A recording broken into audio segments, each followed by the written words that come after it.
আমি তেলিরগাতি বাজারে গেছিলাম কাঠের জন্য। একটি জমিলে গেলাম তেলিগাতি বাজারে। যায় দেখলাম তারা কিভাবে মোটা মোটা গাছ, তারা দুইজন মানুষ তা বাসিয়ে তারা কিভাবে জমিলে কেটে তারা অসাধারণ কাঠ তৈরি করে, তা দেখে খুব আমার কাছে ভালো লাগলো। তাই এই ভিডিওটা তৈরি করি আপনাদের দেখার জন্য। যারা এখনো দেখেন নাই কিভাবে কাঠ তৈরি করে, এমনও মানুষ আছে এখনো এরকম গ্রামের দৃশ্যগুলো দেখেন নাই যারা কিভাবে কাঠ তৈরি করে।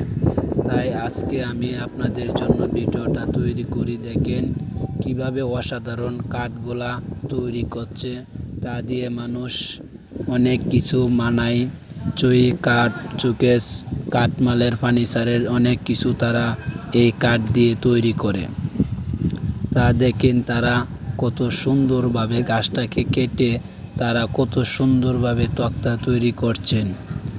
তেলিগাতি বাজারের তারা অসাধারণ মিস্ত্রি, তারা অনেক সুন্দরভাবে কাজ করে। তাদের কাজগুলো আপনারা মনোযোগ দিয়ে দেখেন তারা কিভাবে কাঠ তৈরি করতেছেন। গাছ থেকে তারা কিভাবে কাঠ তৈরি করছেন, যে কাঠের গুঁড়াগুলা পড়তেছেন তা মানুষ নিয়ে তা দিয়ে জ্বালানি তৈরি করে। তাই আপনারা মনোযোগ দিয়ে দেখেন আমাদের তেলিগাতি বাজারে অসাধারণ কত সুন্দরভাবে তারা গাছ কেটে কাঠ তৈরি করছেন। আমি গেলাম দোষ বাজার থেকে তেলিরগাতি কাঠ কেনার জন্য।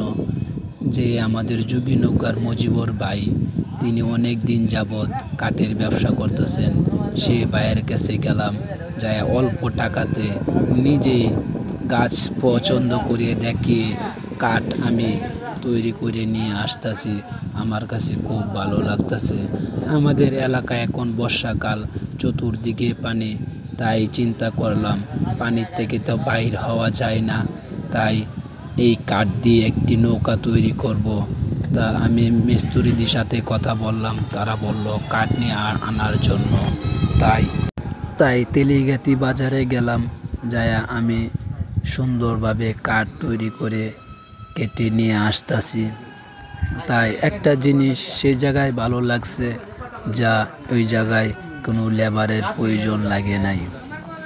তারাই নিজেরাই কাঠ কেটে তারা অসাধারণভাবে গাড়িতে উঠিয়ে দেয়। তাতে তাদের আচার ব্যবহার খুব ভালো। তাদের আচার ব্যবহার খুব ভালো লাগলো, কারণ তারা আমাকেই ধরতে দিল না।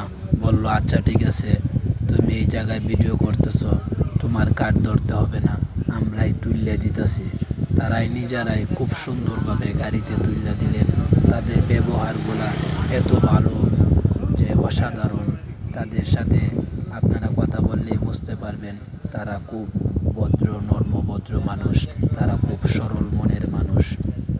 তাই আমার তো নৌকা একটা প্রয়োজন, যদি নৌকার একটা প্রয়োজন হইতো তাহলে আবার যাইতাম ওই তেলিগাতি বাজারে, যে আবার এখান থেকে কাঠ তৈরি করে নিয়ে আসতাম।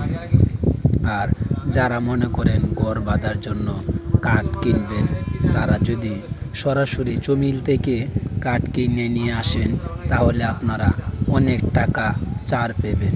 কারণ ওই থেকে কাঠ চিরিয়ে নিয়ে আসে বাজারে তারা বিক্রি করে। তাই আপনি তো সরাসরি মিলের থেকে যদি আনেন তা আপনার কম খরচ লাগবে, কম টাকা প্রয়োজন হবে। আপনারা অসাধারণভাবে কাঠ কেটে নিয়ে আসতে পারবেন। আপনারা যে খুশি একটা টুম কিনে নিয়ে আপনারা ঘরের জন্য, চটি, কাঠের জন্য ইত্যাদি অনেক কিছু আপনারা তৈরি করতে পারবেন আপনারা মন মতোই। আপনারা যদি চান তা দিয়ে আপনারা অনেক কিছুই মানিতে পারবেন কাঠের। তাই আপনারা যেমন খুশি তেমনই আপনারা কাঠটা কেটে নিতে পারবেন। আর একটা কথা বলতে না হয়, আপনারা যদি পুরান কিছু থাকে তাও আমাদের দোষ বাজার তারা সার্ভিসিং করে নতুন করিয়া দেয়। আমাদের দোষ বাজার এই কাঠগুলা নিয়ে আসলে তারা এখান থেকে মিস্ত্রি আছে, নৌকা তৈরি করে, অনেক কিছু তৈরি করে। তাই আমাদের দোষ বাজার এই কাঠগুলা নিয়ে আমি আসলাম দোজ বাজার নৌকা মালানির জন্যে। তাই আমাদের দোজ বাজার এই কাঠগুলা দিয়ে আমি সুন্দরভাবে একটি নৌকা তৈরি করব আমাদের বর্ষাকাল এলাকায় বাসার জন্য।